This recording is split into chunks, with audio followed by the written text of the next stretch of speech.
how do you even begin to understand a country like Afghanistan with all its history, all its conflict? Well, sometimes the best way in isn't through a history book, but through the eyes of an artist. So today, we're going to explore modern Afghanistan through the words of one of its most incredible literary figures, Atiq Rahimi. I mean, you don't have to take my word for it. Just listen to former U.S. Ambassador Ryan Crocker, who called Rahimi a superb guide to a hard and complex land. That's because his novels, they're not just stories. They're like a window straight into the soul of a nation that's been scarred by war, and they offer a kind of understanding that, a news report just can't touch. But to really get a handle on Rahimi's art, first we have to understand the man.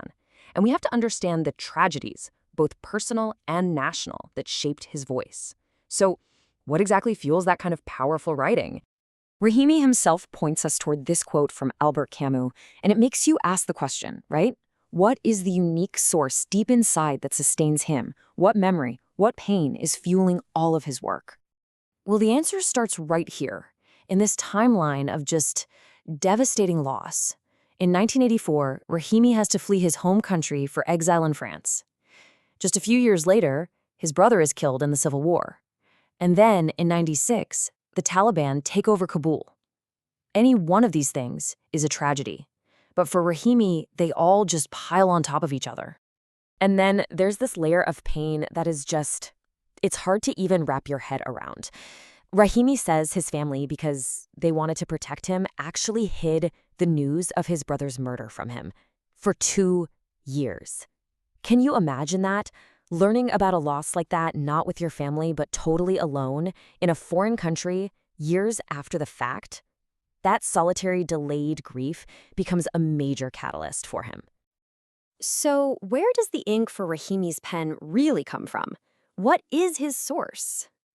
And you know what? Rahimi tells us himself. He says his source is this mix of a sad memory buried deep down, the deafening silence from his family, the loneliness of being in exile, and this image of his homeland just being completely destroyed.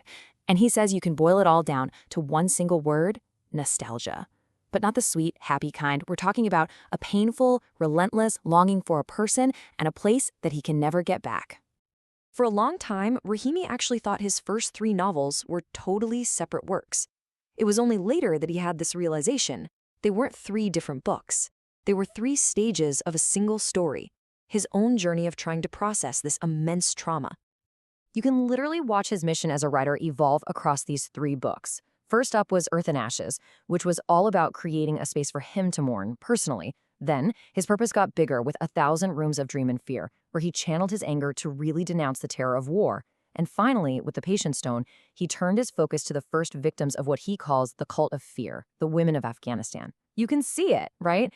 A clear path from his own private grief to this universal cry for justice.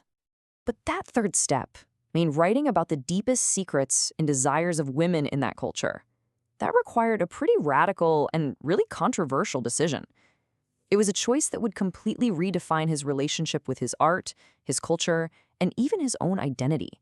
So when he announced he was going to write The Patience Stone, not in his native Persian, but directly in French, the reaction from many of his fellow Afghans was not good.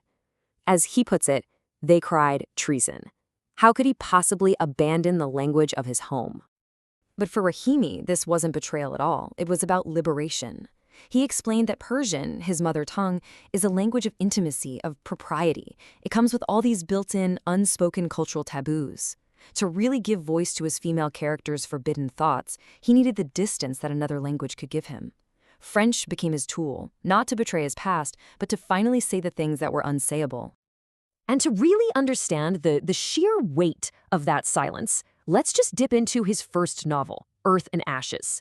Through the journey of this one old man, you can feel the crushing burden of trying to deliver unspeakable news in a world that's been silenced by violence. So we meet Dastaguir, an old man who's traveling with his little grandson.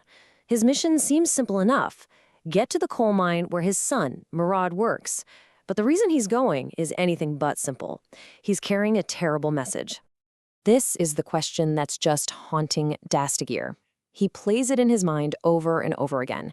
He is dreading that moment when his son asks it, because he knows the answer is going to absolutely shatter his son's world. This is not a social call. This is the delivery of a profound tragedy. And just to add another layer of suffering to it all, there's his grandson Yassin. The little boy survived the bombing that wiped out their village, but the explosion left him completely deaf. He lives in a world where, as he puts it, stones have lost their sound and people have lost their voices. And this part, it is just heartbreaking. Every time little Yassin sees his grandfather start to cry, he just recites the list of their dead family members, like it's a simple fact, a story he knows. He's too young to get the horror of it, and that innocent repetition is this constant, gut-wrenching reminder for Dastaguir of the news he still has to deliver. Dastaguir is stuck in this impossible position, right? He's trapped between two different kinds of unbearable pain, the trauma of the massacre he just lived through, and the trauma he's about to inflict on his only living son. There's just no way out for him. And this is the question at the very heart of the novel. It's not just what do you say, it's how. How do you find the words for something so horrible? How does a father tell his son that his entire life, his wife, his mother, his brother, his home, has been turned to nothing but earth and ashes? It's a burden of silence that feels heavier than any mountain. See, Dastaguir's struggle to speak, it's really a mirror of Rahimi's own struggle. It's the struggle of a man who couldn't even properly mourn his own brother for 2 years, now trying to find the words for another father's loss. The whole act of writing this book became a way to find a voice for trauma, a way to break a deep, painful silence.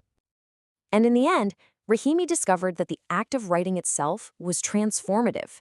It wasn't just about telling a story.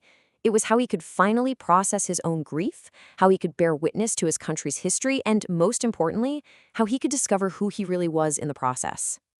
This is the incredible conclusion he comes to. For Atiq Rahimi, the line between the artist and the art, it's just gone. His life, his pain, his words, they've all fused into one. He doesn't just tell stories about Afghanistan. In a way, he is a story of Afghanistan. So we've seen how writing these stories fundamentally changed Atiq Rahimi. And it kind of leaves us with one final question to think about. If writing can so totally transform the writer, how does reading a work this powerful transform us?